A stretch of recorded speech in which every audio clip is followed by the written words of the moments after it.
안녕하세요. 오늘의 사연입니다. 구독과 좋아요 한 번씩 부탁드릴게요. 바로 사연 시작하겠습니다. 저는 시댁에서 살고 있는 31살 전업주부예요. 시댁 생활을 시작한 건 시어머니 때문이에요. 시부모님이 사는 곳은 꽤 시골이고 시아버지가 회사 출장이 잦아 시어머니가 혼자 있는 시간이 길어졌기 때문이라고 했어요. 시골이라 마트에 가는 것도 차로 20분 정도 걸리고 집도 커서 청소도 힘들고 어쨌든 같이 살면서 시어머니를 도와주었으면 좋겠다고 하셨어요. 시부모님은 제가 봤을 때는 인품이 좋아 보였기에 저는 남편의 제안을 흔쾌히 수락했어요. 하지만 막상 뚜껑을 열어보니 제 예상과는 정반대였어요. 시댁으로 이사온 직후 시아버지가 출장을 가버려서 저는 낮 시간 대부분을 시어머니와 함께 지내고 있었어요. 처음에는 친절하게 대해주던 시어머니가 어느 순간부터 집안일을 다 떠맡기고 제 스케줄을 무시하고 무리한 일을 시키는 거예요. 마치 괴롭히는 것으로밖에 보이지 않는 행동이 계속됐어요. 어머님이 아기가 있는 건 아닌 것 같은데 쉴 틈을 안 주셔. 엄마 집에 살고 있으니까 엄마가 시키는 대로 해줘야지. 지금까지 엄마가 직접 해온 일들이니까 너가 못하겠다고 말하면 그건 핑계일 뿐이야. 남편은 제 편이 돼주기는커녕 시어머니와 마찬가지로 저를 비난해왔어요. 이쯤 되니 시댁에서 사는 것 자체가 싫어지기 시작했는데 아직 결혼한 지 얼마 되지 않았고 한번 시댁에서 살겠다고 한 이상 제가 먼저 다시 둘이서 살고 싶다는 말은 하기 힘들었어요. 현실적으로 남편과 시어머니의 말을 듣는 것 외에는 다른 선택지가 없었죠. 그 뒤로는 시어머니의 말을 너무 신경 쓰지 않고 어느 정도는 한 귀로 흘려보내려고 노력했어요. 하지만 시어머니와의 생활에서 스트레스의 원인이 되었던 건 집안일뿐만이 아니었어요. 시어머니가 결혼한 지 한참 됐는데 아직 임신 소식은 없는 거냐며 손자를 기대하는 것인지 필요 이상으로 저에게 임신에 대한 불평을 늘어놓으셨어요. 물론 저도 아이를 갖고 싶지만 시댁에서 생활하는 이상 남편과의 시간은 아무래도 줄어들 수밖에 없고 원래 임신이 잘 안 되는 체질인 건지 아이는 좀처럼 생기지 않았어요. 저도 나름 예민해져 있는데 지적을 받으니 정말 스트레스였어요.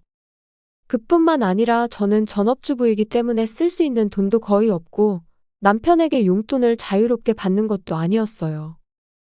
도시라면 돈이 들지 않는 취미를 찾을 수 있겠지만 아무것도 없는 시골에서는 우선 이동하는 데도 돈이 들어요. 운전면허가 없는 저는 시댁에 있는 차를 운전할 수도 없고 설령 운전면허가 있다고 해도 시어머니가 허락하지 않을 거예요. 그렇게 매일매일 집안일만 하는 날이 계속되고 있었어요. 그러던 어느 날이에요. 제가 평소에 장 보러 갈 때 쓰는 전기자전거가 타이어가 펑크가 난 거예요. 그래서 어쩔 수 없이 시어머니에게 운전 좀 부탁드렸어요. 언짢아 하시며 마지못해 차를 운전해 주셨는데 차 안에서도 불평하셨어요. 짜증나? 기름값은 너가 당연히 줄 거지? 그리고 타이어 수리 빨리 해서 또 귀찮게 하지 마. 죄송합니다. 저는 잔소리 듣기 싫어서 얼른 쇼핑을 끝내고 차에 돌아왔어요. 최대한 빨리 돌아왔다고 생각했지만 역시 시어머니는 늦게 온다고 불평하며 평소보다 더 빨리 차를 모르셨어요. 좀 더 안전운전을 했으면 좋았겠지만 여기서 시어머니에게 불평하면 불에 기름을 붓는 격이어서 저는 조용히 조수석에 앉아 있었어요. 그러던 중 앞차가 저속으로 달리는 게 짜증난 시어머니가 악셀을 밟아 추월을 시도했어요. 그런데 추월하는 순간 우리 앞에 자전거가 튀어나온 거예요. 제가 위험해! 라고 외치는 순간 시어머니는 핸들을 돌려 자전거와 정면 충돌을 피할 수 있었어요. 하지만 갑자기 핸들을 돌린 것과 급브레이크를 밟는 바람에 차는 그대로 가드레일을 들이받았고 조수석에 앉아있던 제가 크게 다쳤어요. 그대로 의식을 잃고 정신을 차려보니 병원에 있었는데 오른쪽 눈에 이상한 느낌이 들었어요. 정말 말씀드리기 어렵지만 후유증으로 앞으로 오른쪽 눈은 회복이 안 되실 거예요. 이 말을 듣는 순간 제 머릿속이 하얗게 변했어요. 저는 아무 대답도 할 수 없었고 그날 하루 종일 제 오른쪽 눈이 실명했다는 사실을 받아들일 수 없었어요. 그때 병실에 시어머니와 남편이 들어왔어요. 당신 오른쪽 눈이 안 보일 거라고? 혹시 이제 장애인 연금 같은 게 나올까? 뭐 한쪽 눈 시력을 잃었다고 해서 크게 문제될 건 없으니까 너무 크게 슬퍼하지 마. 시어머니의 운전이 불러온 결과인데 저에게 사과하기는커녕 사과하는 기색도 보이지 않았어요. 게다가 남편도 완전히 시어머니 편을 들며 제 부상은 안중에도 없는 것 같았고 이 순간 두 사람에 대한 분노가 치밀어 올랐어요. 저는 오른쪽 눈을 영원히 잃어버렸어요. 그런데도 사과 한마디도 없어요? 시끄러워. 불임의 집안일도 제대로 못하면서 여자로서 가치도 없는 게 어디서 큰 소리야. 웃으면서 자신은 아무 관심 없다는 듯한 태도를 보이는 시어머니의 모습에 제 인내심은 완전히 바닥을 드러냈어요. 그 후 저는 남편과 따로 이야기를 나눴어요. 사고 경위를 자세히 듣지 못했을 수도 있지만 시어머니 때문에 내가 이렇게 된 거 맞잖아. 조금만 더 안전운전했으면 내가 이렇게 되지 않았을 거라고. 내 말 제대로 듣고 있어? 엄마가 아슬아슬하게 충돌을 피해서 넌 오른쪽 눈 하나만 잃었잖아. 오히려 한쪽만 다친 걸 감사해야 하는 거 아니야? 그리고 오른쪽 눈을 잃었다고 해서 집안일 하는데 큰 지장이 있는 것도 아니잖아. 저는 남편의 말을 듣는 순간 온몸에 소름이 돋았어요. 이 사람은 도대체 무슨 말을 하는 걸까? 정말 그렇게 생각한다면 그냥 마마보이이거나 머리에 나사가 10개 정도 빠진 사람으로밖에 보이지 않았어요. 그게 무슨 소리야? 지금 진심으로 하는 얘기야? 손발이 자유자재로 움직일 수 있으니까 집안일 같은 거 안 할 핑계로 삼지 말라는 뜻이야? 맞아. 그게 나는 중요하니까. 처음부터 시어머니 편을 들었던 남편에게 호소했던 제가 바보였을지도 모르지만 남편은 제 말을 전혀 들어주지 않았어요. 아마 지나가는 사람 100명에게 물어보면 100명 다 시어머니가 잘못했다고 할 거예요. 저는 조수석에 앉아 있을 뿐이고 난폭 운전을 한 건 시어머니잖아요. 하지만 여기엔 제 편이 되어줄 지인이나 친구도 없고 오른쪽 눈을 잃은 제가 할 수 있는 직종도 한정되어 있어요. 장애인으로 채용해주는 회사도 있지만 이런 시골에 있는 회사들은 대부분 영세한 회사들이고 장애인 채용을 하는 회사는 거의 없어요. 이사할 돈도 생활할 돈도 없는 상태에 저는 어쩔 수 없었어요. 하지만 저는 마지막 희망만은 버리지 않았어요. 저는 병원에서 퇴원하자마자 한 사람에게 연락을 취했어요. 그 후 이혼을 위해 조금씩 움직이기 시작했고 모든 준비가 끝나기까지 약 4개월 정도 걸렸어요. 그 사이에도 시어머니와 남편으로부터 오른쪽 눈을 잃은 걸로 큰일 난 것처럼 굴지 말라는 잔소리가 계속되었지만 이제 준비는 다 됐으니 행동으로 옮길 일만 남았어요. 그런 타이밍에 시어머니가 또다시 사고를 당했어요. 바로 병원으로 후송된 것 같아서 남편의 연락을 받고 병원에 갔더니 어처구니 없는 이야기를 들었어요. 바로 시어머니가 차 사고가 나서 하반신 마비가 됐다는 거예요. 앞으로 휠체어 생활을 해야 한다는데 남편은 저보고 시어머니를 간호하라고 했어요. 드디어 이 두 사람과 헤어질 수 있는 최고의 상황이 찾아왔어요.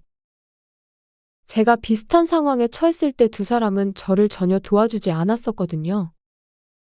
그런데 왜 내가 시어머니를 돌봐줄 거라고 생각하는지. 그래서 저는 먼저 집으로 돌아가 이혼 신고서를 탁자 위에 올려놓고 시댁을 떠났어요. 그랬더니 아니나 다를까 남편에게서 전화가 왔어요. 탁자 위에 서류는 뭐고 아무런 말도 없이 어디 갔냐고 했어요. 엄마가 지금 힘들어하고 있는데? 장난해? 내가 왜 돌봐줄 거라고 생각해? 내 오른쪽 눈 실명하고 나서 전혀 도와주지 않은 건 너희 둘이잖아? 본인들은 전혀 도와주지 않았으면서 나한테는 도와달라는 거야? 저는 그동안 쌓여있던 울분을 풀기라도 하듯 꽤 강한 어조로 남편에게 말했어요. 넌 한쪽 눈만은 보이지만 엄마는 휠체어 없이 생활이 안 된다고. 비교가 된다고 생각해? 물론 저는 혼자서 생활할 수 있고 간병 없이는 살 수 없는 시어머니에 비하면 경증일 수도 있어요. 하지만 문제의 본질은 거기에 있지 않죠. 저는 시어머니의 난폭운전으로 인한 피해자임에도 불구하고 버림받은 거잖아요. 교통사고가 났다는 건 또 난폭운전을 했기 때문이잖아? 내가 도와줄 이유는 없으니까 나한테 기대하지 마. 그리고 다음 날 남편이 친정으로 오라고 했어요.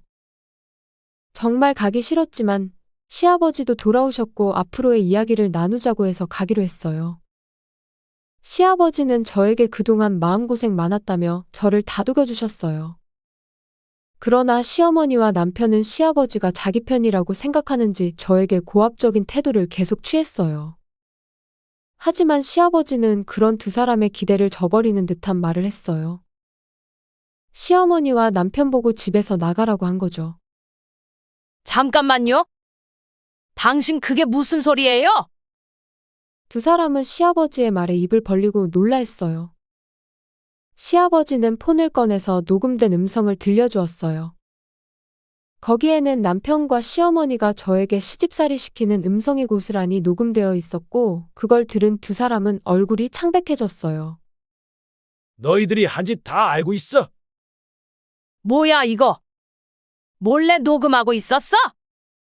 네. 무슨 문제라도 있어요? 이거 완전 배신이야, 배신. 어차피 이혼할 건데 그게 뭐가 중요해요? 나도 너랑 이혼하고 이 집에서 쫓아낼 거야. 그리고 차는 다 변상해야 할 거야. 너와 이혼하면 우리는 남이고 나는 휠체어 탄 너를 돌볼 의무가 없어지지. 대신 아들이 그 의무를 지겠지만 시아버지가 그렇게 말하자 시어머니는 고개를 떨구고 남편의 얼굴은 더욱 창백해졌어요. 이렇게 된다면 남편은 직장을 그만둬야 하고 평생 시어머니를 돌봐야 하죠. 그것만은 어떻게든 피하고 싶었던 모양이에요. 아무리 그래도 혼자선 시어머니를 돌보는 건 무리라고 남편이 울부짖었거든요. 그러면서 제게 그동안 섭섭하게 해서 미안하다고 사과했어요. 사과했으니까 용서해 줄래? 그러면 나도 사과할게. 미안해. 하지만 나머지는 알아서 해결하도록 해. 저와 시아버지가 진심이라는 걸 알아챘는지 남편은 그 자리에서 주저앉아 버렸어요. 시어머니는 아까부터 휠체어에 앉아 고개를 숙이고만 있어요. 그리고 이 집은 팔기로 했으니 억지로 계속 살려고 해도 소용없어. 반년 전 제가 사고 난 직후에 시아버지께 연락을 드렸거든요. 그때부터 제가 겪는 상황을 시아버지는 모두 알고 계셨어요. 지난 서너 달 동안 미리 다 준비했지. 정말 불쌍하네. 시아버지가 이제 대화는 끝났으니 돌아가도 좋다고 해서 저는 그대로 친정으로 돌아갔어요.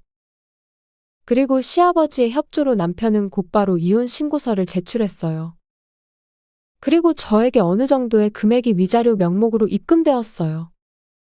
그 후 전 남편은 시어머니를 돌보기 위해 직장을 그만두게 되었고 지금은 장애인 수당과 저축을 깎아먹으며 생활 수준이 많이 떨어졌다고 해요. 시어머니는 휠체어 생활을 하며 고통스러운 나날을 보내고 있는 것 같아요.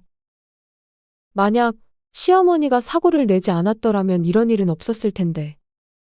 이제 유일하게 남은 혈육인 전 남편은 시어머니를 돌봐야 할 책임이 있기 때문에 떠나고 싶어도 떠나지 못한다고 해요. 저에게 주는 위자료와 생활비 등으로 전 남편이 모아둔 저축은 거의 없어져 가고 시어머니를 요양시설에 입소시키는 돈도 마땅치 않는다네요. 아마도 조만간 길거리에 나앉을지도 모르겠어요. 참고로 저는 시아버지가 소개해준 회사에서 간단한 업무를 하며 일할 수 있게 되어 지금은 즐겁게 혼자만의 여유를 만끽하고 있어요. 다시는 결혼하지 않고 혼자서 남은 생을 보내려고 합니다. 시청해주셔서 감사합니다. 그럼 다음 영상에서 다시 뵙겠습니다.